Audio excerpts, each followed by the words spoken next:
சற்று முன் ஸ்டாலினை சந்தித்து விடை பெற்றார் ஆளுநர் ரவி. தமிழகத்திற்கு புதிய ஆளுநர் நியமனம். அதாவது தமிழ்நாட்டில் முக்கிய பல்கலைக்கழகங்களான அண்ணா பல்கலைக்கழகம், சென்னை பல்கலைக்கழகம், மதுரை காமராஜர் பல்கலைக்கழகம், பாரதியார் பல்கலைக்கழகம், பாரதிதாசன் பல்கலைக்கழகம் உள்ளிட்ட 10க்கும் மேற்பட்ட பல்கலைக்கழகங்களில் துணைவேந்தர் பதவிகள் 6 மாதங்கள் முதல் 2 ஆண்டுகள் வரை காலியாக உள்ளன.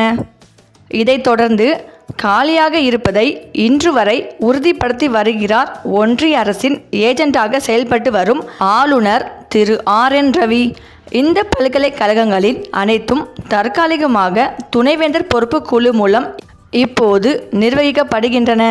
இது நிர்வாக முடிவுகளில் தாமதத்தை ஏற்படுத்தி தமிழ்நாட்டின் உயர்கல்வி வளர்ச்சிக்கு சவால்களை உருவாக்கி வருகிறது. மாணவர்களின் கல்வி மட்டுமல்ல, பாதுகாப்பும் கூட கேள்விக்குறியாகி வருகிறது. அண்ணா பல்கலைக்கழக வளாகம் புதர்மண்டு பராமரிக்கப்படாமல் இருந்த காரணத்தினாலே அங்கே தமிழ்நாட்டையே உலுக்கிய பாலியல் வன்முறை சம்பவம் நடந்தேறியது.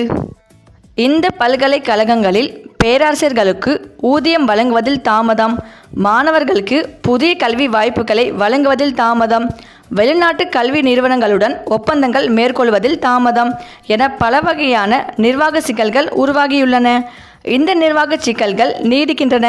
இதற்கு முழு முதற் காரணம் தமிழ்நாட்டின் ஆளுநரை பின்னால் இருந்து இயங்கும் ஒன்றிய அரசுதான்.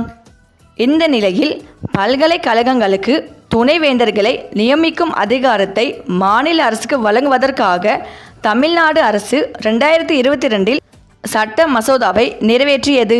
இந்த மசோதாவுக்கு உச்சநீதிமன்றம் 2025இல் ஒப்புதல் அளித்து அது அரசிதழ் வெளியிடப்பட்டது.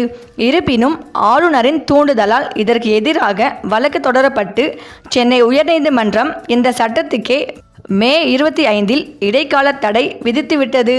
மொத்தத்தில் தமிழ்நாட்டின் 10க்கும் மேற்பட்ட பல்கலைக்கழகங்களில் துணைவேந்தர் பதவிகள் காலியாகவே இருக்க வேண்டும் என்பதையும் அதன் நிர்வாக சிக்கல்களில் மாட்டிக்கொண்டு தவிப்பதன் மூலமாக தமிழ்நாட்டின் உயர்கல்வி பின்தங்க வேண்டும் என்பதையும் நோக்கமாக கொண்டு செயல்படுகிறார் திரு RN ரவி.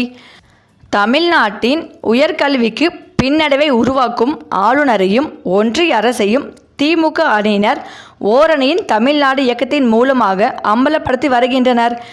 இது ஆளுநருக்கு அவப்பெயரை ஏற்படுத்துவதோடு மட்டுமல்ல, பாஜக அணிக்கு பின்னடைவை ஏற்படுத்தும்.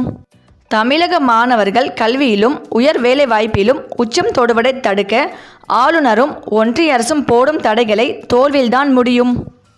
இந்த நிலையில்தான் தமிழகத்திற்கு ஆளுநரை மாற்ற உள்ளதாகவும் இதனால்தான் ஆளுநர் ரவி டெல்லி சென்றுள்ளதாகவும் இது குறித்து ஆலோசனை நடந்து வருகிறது. அநேகமாக அவர் ராஜினாமா செய்த பிறகு புதிய ஆளுநர் தமிழகத்திற்கு வருகை தரவுள்ளதாகவும் சொல்லப்படுகிறது. அதன் பேரிலே முதலமைச்சர் ஸ்டாலின் அவர்களை நேரில் சந்தித்து ஆளுநர் ரவி அவர்கள் விடைபெற உள்ளதாக தற்போது தகவல்கள் வெளிவந்து கொண்டிருக்கிறது. சரி, இந்த வீடியோ பற்றிய உங்கள் கருத்துக்களை கமெண்ட்ஸில் சொல்லுங்கள். மேலும் இந்த வீடியோ உங்களுக்கு பிடித்திருந்தால் லைக் பண்ணுங்கள், ஷேர் பண்ணுங்கள், மறக்காமல் நம்ம சேனலை சப்ஸ்கிரைப் பண்ணிக்கோங்க. தேங்க்ஸ் ஃபார் வாட்சிங்.